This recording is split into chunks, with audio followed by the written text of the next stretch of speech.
Fall fishing is heating up on the Causeway. Chief Meteorologist Jason Smith takes us there on this week's edition of Fox 10 Outdoors. Earlier this week, I had a chance to fish with Captain Richard Rutland with Cold-Blooded Fishing. We stopped off at Laps to pick up some frisky live shrimp and hit the water on this very breezy November day. Well, the conditions are kind of tough today, and what we're doing is we're taking some live bait. We normally don't fish with live bait on the Causeway, but this year we've had to use a little bit more live bait early in the season, and we're fishing this little grass edge right here. You can see where the current's ripping along here, and there's that little dark piece right in through there. That's actually grass, and the fish tend to hold right along that edge. It didn't take Captain Richard long to hook a nice one.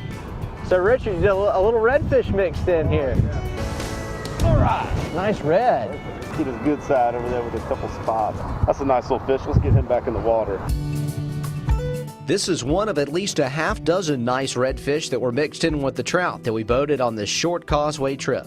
It's always nice to get on a good bite when the weather conditions are this challenging. That was like a topwater explosion. And it's rigged, what, 4 feet under the cork? Yeah. It's a good fish here. Golly, it must be. Yeah. I just saw the explosion. Oh! Thank you very much, sir. Been catching these redfish on the live shrimp, and you know, shrimp really works well for reds because they're scent oriented when they feed. So, you know, you can do real well using shrimp for redfish. And sometimes catching redfish on the Causeway, it's hard to get a consistent bite, but occasionally you'll get in a little stretch of bank like this where you really start to pick them up. This one's like the one Richard just caught a minute ago, real fat, probably about 20 inches, and loving that shrimp.